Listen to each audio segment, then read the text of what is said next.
Welcome to This Explainer.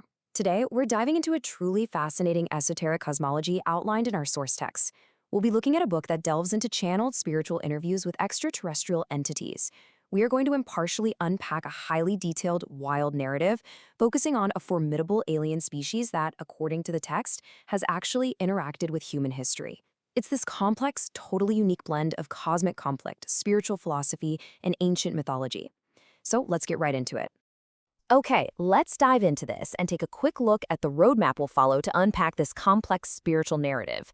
We'll cover 1. The White Tiger Alien, 2. Epsilon's Star of Reform, 3. Defenders of the Truth, 4. The Chosen Warrior's Power, and finally, 5. Earthly Reincarnation.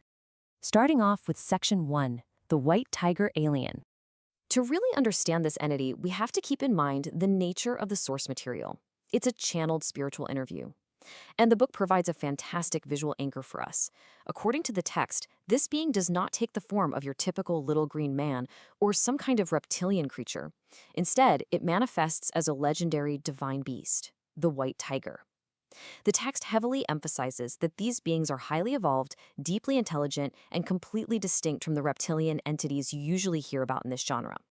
Now, what's really interesting about this is a direct quote from the spiritual reading that perfectly captures this identity. When the interviewer first asks the entity to describe its basic form, it responds by connecting the English letter T for tiger to its identity. In the Japanese source material, this is referred to as byakko, the legendary white tiger. It's this surreal moment where cosmic identity meets earthly language. Moving right along to Section 2, Epsilon, Star of Reform. So you might be wondering, where exactly do they come from? Well, the text specifies their origin as the Epsilon star system within the Cygnus, or Swan, constellation. This system is huge, roughly 3 times the size of Earth.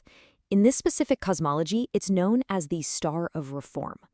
Unlike other planets that might prioritize things like physical beauty or immense wealth, the Epsilon system is governed by strict order, decorum, and a massive emphasis on virtue.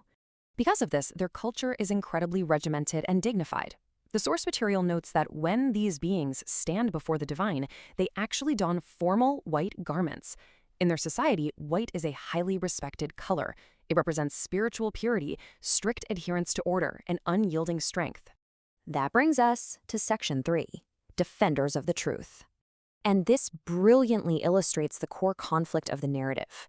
If these beings come from such a highly ordered, peaceful society, why come all the way to Earth? The text sets up a stark cosmic contrast. On one side, you have the Epsilon white tigers, highly evolved beings who possess deep faith and serve as literal defenders of Buddhist truth. On the other side, you have the Zeta reptilians, violent, aggressive, dinosaur-like invaders who fundamentally lack spiritual faith. The white tigers were called to Earth specifically as a defense force to counter these Zeta invaders. Their role is fundamentally protective. The source material elaborates that they function as a sort of cosmic escort service for high-level spiritual figures. For instance, the entity claims their forces were responsible for protecting the mothership of Confucius when he traveled. They basically serve as a specialized cosmic countermeasure against forces seeking to destroy spiritual teachings. Which leads us to Section 4, the Chosen Warrior's Power. To achieve this massive defense effort, they rely on specific, overwhelming physical attributes. According to the spiritual reading, these beings are known as the Chosen Warriors of God, and they are quite literally built for brutal battle. The text details their combat traits: phenomenal assault power, incredible charging speed, massive jumping ability to pounce on enemies, and, get this, the capacity to breathe fire.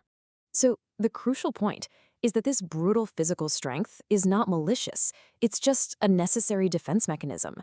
Think about it. When you're fighting literal dinosaur-like invaders who want to consume humanity, you need an equally terrifying force to push back. Their fierce, fire-breathing form is a specialized biological tool used exclusively to protect the truth. And finally, Section 5, Earthly Reincarnation. Let's move to and see how this builds into something on a human scale.